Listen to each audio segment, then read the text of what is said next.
अस्सलाम वालेकुम, नमस्ते दाब और बहुत सत श्री अकाल। तो क्या हाल चाल है मेरे फैमिली मेंबर। यार अपना बहुत सारा ख्याल रखा करो, क्योंकि तुम लोगों की सेहत जो है मेरे लिए बहुत अजीज़ है, क्योंकि सेहत है तो फिर सब कुछ है।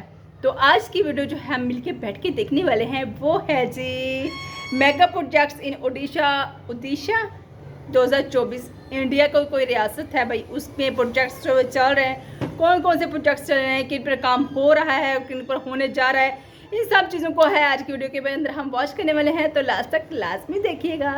दोस्तों, आज उड़ीसा भारत में क्षेत्रफल के अकॉर्डिंग 8वां सबसे बड़ा राज्य और जनसंख्या के अकॉर्डिंग 11वां सबसे बड़ा राज्य है, जो देश के 25% आयरन रिजर्व के साथ gas, electricity and chemical material से संपन्न राज्य है। और आज उड़ीसा सरकार infrastructure, industries, transport and state की इकोनॉमी को ग्रो करने के लिए कई मेगा प्रोजेक्ट पर कार्य कर रही है। सो आज की वीडियो में उड़ीसा में डेवलप किए जा रहे टॉप 10 मेगा प्रोजेक्ट के बारे में डिटेल में जानेंगे। दोस्तों, आने वाले 5 से 10 सालों में लगभग 80% गाड़ियां पेट्रोल और डीजल से नहीं बल्कि बायो एथेनॉल से चलेंगी, और यह काफी सस्ता भी होगा, जिसको बनाने के लिए उड़ीसा सरकार ने जेन 2 एथेनॉल बायो रिफाइनरी प्लांट के निर्माण को मंजूरी दे दी है, जो चावल के भूसे से एथेनॉल का उत्पादन करने वाला देश का पहला प्लांट होगा। और इसको बारगढ़ जिले में BPCL द्वारा 1000 करोड़ की लागत से बनाया जा रहा है, जो हर साल 3 करोड़ लीटर ईंधन ग्रेड एथेनॉल उत्पादन करने की क्षमता रखेगा। इसको अगले 2 वर्षों में यांत्रिक रूप से चालू करने की उम्मीद है। दोस्तों, पुरी में बनने वाला प्रस्तावित इंटरनेशनल एयरपोर्ट को भुवनेश्वर के इंटरनेशनल एयरपोर्ट से डायरेक्ट जोड़ने के लिए एक नया 6 लेन एक्सप्रेसवे बनाने की घोषणा की गई है, जो हाई स्पीड कवरेज के साथ दोनों शहरों के बीच की दूरी 66 किलोमीटर है। इसको 9 किलोमीटर तक घटाकर 57 किलोमीटर कर देगा, और यात्रा का समय 1 घंटे से घटकर 30 मिनट हो जाएगा। भुवनेश्वर और पुरी के बीच मौजूद NH 316 पर व्यस्त समय में यातायात की भीड़ यात्रियों के लिए समय की बर्बादी है, इसलिए प्रस्तावित एक्सप्रेसवे यात्रियों को डायरेक्ट सिटी टू सिटी बेहतर कनेक्टिविटी प्रदान करके हवाई यात्रियों, पर्यटकों और तीर्थ यात्रियों में बहुत मददगार होगा, जिसको 3600 करोड़ की अनुमानित लागत से पूरा करना है। दोस्तों, NHAI द्वारा इस हाईवे को बनाने की घोषणा की गई है, जो उड़ीसा के कोस्टल एरिया में बनने वाला 346 किलोमीटर लंबा 4 लाइन हाईवे होगा, जिसे 2 चरणों में बनाया जाएगा। पहले चरण में रामेश्वर से रतनपुर तक 176 किलोमीटर का, और दूसरे चरण में रतनपुर से दीघा तक 170 किलोमीटर का। और ये हाईवे उड़ीसा के 7 कोस्टल जिलों को आपस में जोड़ेगा। इसके बनने से यहाँ पर विकास के साथ बंदरगाहों से कनेक्टिविटी बढ़ाते हुए अन्य क्षेत्रों में बिजनेसेस एंड टूरिज्म को भी बढ़ावा मिलेगा, और NH 16 के हाई ट्रैफिक को भी कम किया जाएगा, जो उड़ीसा का इम्पोर्टेंट इंफ्रास्ट्रक्चरल डेवलपमेंट प्रोजेक्ट होगा, जिसके कंप्लीट होने से उड़ीसा और भी better connectivity and economically growth के साथ फास्टेस्ट ग्रोइंग स्टेट में गिना जाएगा।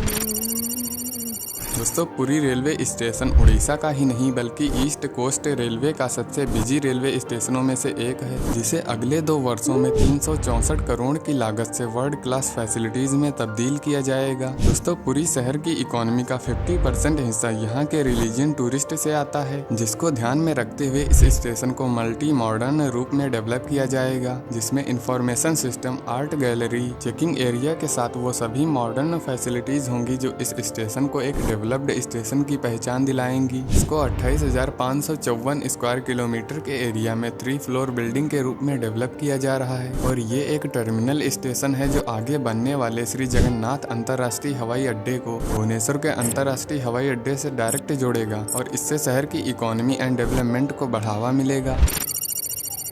दोस्तों, उड़ीसा में प्रसिद्ध मंदिरों के शहर श्री जगन्नाथपुरी को आने वाले तीर्थ यात्रियों और पर्यटकों के लिए उड़ीसा सरकार ने एक नए अंतर्राष्ट्रीय हवाई अड्डे को बनाने की योजना बनाई है। इसमें एयरपोर्ट के लिए जमीन अधिग्रहण का कार्य चल रहा है, जो 1164 एकड़ के क्षेत्र में बनने वाला शहर का पहला और राज्य का दूसरा इंटरनेशनल एयरपोर्ट है। इसको बनाने में अनुमानित 5631 करोड़ रुपए खर्च होंगे, और इसका निर्माण कार्य 2024 में शुरू होने की उम्मीद है। इस एयरपोर्ट के बन बन जाने से देश विदेश में रहने वाले श्री जगन्नाथ जी के भक्तों और पर्यटकों को बहुत सुविधा होगी, क्योंकि उनको एरोप्लेन से अभिपुरी आने के लिए यहाँ से 64 किलोमीटर दूर भुवनेश्वर के बीजू पटनायक एयरपोर्ट पर उतरना पड़ता है। लेकिन आने वाले सालों में इस एयरपोर्ट के बन जाने से ये एयरपोर्ट राज्य और शहर की इकोनॉमिक ग्रोथ में बहुत मदद करेगा और यहाँ का टूरिज्म भी बढ़ेगा। इस एयरपोर्ट में सभी modern high quality facilities available होंगी और इसका ऑफिशियल नाम श्री जगन्नाथ इंटरनेशनल एयरपोर्ट होगा। दोस्तों, कटक नेताजी बस टर्मिनल को इंटरनेशनल फैसिलिटीज से युक्त बनाया जा रहा है, जो यहाँ का प्रमुख परिवहन केंद्र होगा। इस टर्मिनल को टोटल 65 करोड़ की लागत से कटक नगर निगम में 12 एकड़ की भूमि पर 3 मंजिला भवन के रूप में विकसित किया जा रहा है और इस टर्मिनल में एक समय में 180 बसेस खड़ी हो सकती हैं और टर्मिनल में बस repair workshop and special parking की भी जगह होगी और ये CNBT टर्मिनल यात्रियों को अच्छी सुविधाएं और सेवाएं प्रदान करेगा। दोस्तों, कलिंगा नगर उड़ीसा के जागपुर जिले में स्थित प्लैंड इंडस्ट्रियल टाउन है, जो अपने समृद्ध लौह अयस्क भंडार के लिए प्रसिद्ध है और स्टील की ग्लोबली हाई डिमांड के कारण स्टील, बिजली और अन्य सहायक उत्पादों का एक प्रमुख ग्लोबल हब बना है। और आज कलिंगा नगर उड़ीसा का एक प्रमुख इंडस्ट्रियल हब है, जो Tata steel, NINL, Jindal steel, visa, Maxo, methane जैसी बड़ी बड़ी कंपनियों का घर है। दोस्तों, इंडियन गवर्नमेंट इस कलिंगा नगर कॉम्प्लेक्स को नेशनल इन्वेस्टमेंट मैन्युफैक्चरिंग जोन के रूप में डेवलप करेगी, जहां पर steel, aluminium down stream park, new industrial township, commercial and recreational factories, technical training institute जैसी सर्विसेज प्रोवाइड की जाएंगी। दोस्तों, ये सब मिलकर उड़ीसा में काफी जॉब्स जनरेट करेंगी, जिससे स्टेट के डेवलपमेंट एंड इकोनॉमिकल सेक्टर को बूस्ट मिलेगा। दोस्तों, ये धामरा एयरपोर्ट भी भद्रक जिले में अडानी ग्रुप की सब्सिडरी DPCL कंपनी द्वारा बनाया जा रहा है। इसके बनने से धामरा पोर्ट पर कॉमर्शियल एंड बिजनेस एक्टिविटीज बढ़ेंगी और इससे ट्रेड का इंपोर्ट और एक्सपोर्ट काफी तेजी से होगा और इस पूरे एयरपोर्ट को 500 करोड़ की लागत से 500 एकड़ की लैंड पर बनाया जाएगा। दोस्तों, उड़ीसा का श्री जगन्नाथपुरी रथ यात्रा मेला दुनिया के सबसे बड़े मेलों में से एक है, जिसमें लाखों की संख्या में श्रद्धालु शामिल होते हैं। दोस्तों, उड़ीसा सरकार पुरी मंदिर को इंटरनेशनल हेरिटेज साइट के रूप में डेवलप करने के लिए पुरी हेरिटेज कॉरिडोर प्रोजेक्ट पर कार्य कर रही है। इस प्रोजेक्ट के तहत पूरे मंदिर परिसर को 17 एकड़ में विकसित किया जाएगा, जिसमें श्री जगन्नाथ मंदिर के आसपास के कई मंदिरों और भवनों को बहुत आकर्षक बनाया जा रहा है। दोस्तों, इस पूरे प्रोजेक्ट को कई चरणों में पूरा किया जाना है, जिसमें पूरी शहर के विकास के साथ मंदिर परिसर का विकास और कुल 22 योजनाएं शामिल हैं, जिसमें पहले चरण के विकास के लिए 800 करोड़ की मंजूरी दे दी गई है। इस फेज में जिन जगहों को रीडेवलप किया जा रहा है, उनके नाम आप वीडियो को पॉज करके देख सकते हैं।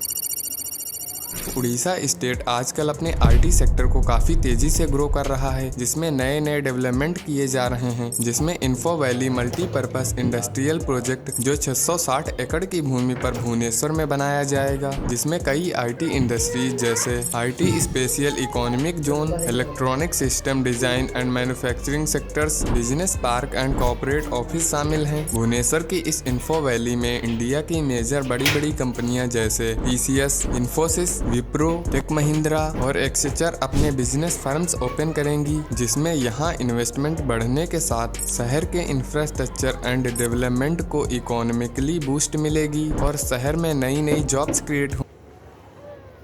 हाँ, जितने में सिर्फ एक प्रोजेक्ट पर पैसा लगा रहा है ना, हमारा पूरा पाकिस्तान इतने पैसे में चलता है यार। सच कह रही हूँ, झूठ नहीं बोल रही। हमारा पूरा मुल्क जो है 500 करोड़ में इतने में चल जाता है। कोई प्रोजेक्ट चलते ही नहीं है, कोई बनाते ही नहीं है। आज से 7 साल पहले सुना था वो बलोचिस्तान के अंदर कोई एयरपोर्ट बनना है भाई, उस तो बाद तो कोई नामो निशान ही सफ़ा हस्ती से मिट गया। पंजाब के अंदर तो उसके बाद कोई देखा ही नहीं, कोई नया एयरपोर्ट बना हो, उसके अंदर कोई डेवलपमेंट की हो। वही चीज़ें बस चल रही हैं, धक्केशाही से चलती हैं। तो धक्केशाही से चीज़ें चल रही हैं तो फिर चलने दो भाई, ऐसे ही ठीक है यार। मैं हैरान, इतने ऐसे प्रोजेक्ट्स चल रहे हैं, ऐसे ऐसे प्रोजेक्ट्स बन रहे हैं कि मैं शॉक थी। टूरिस्ट के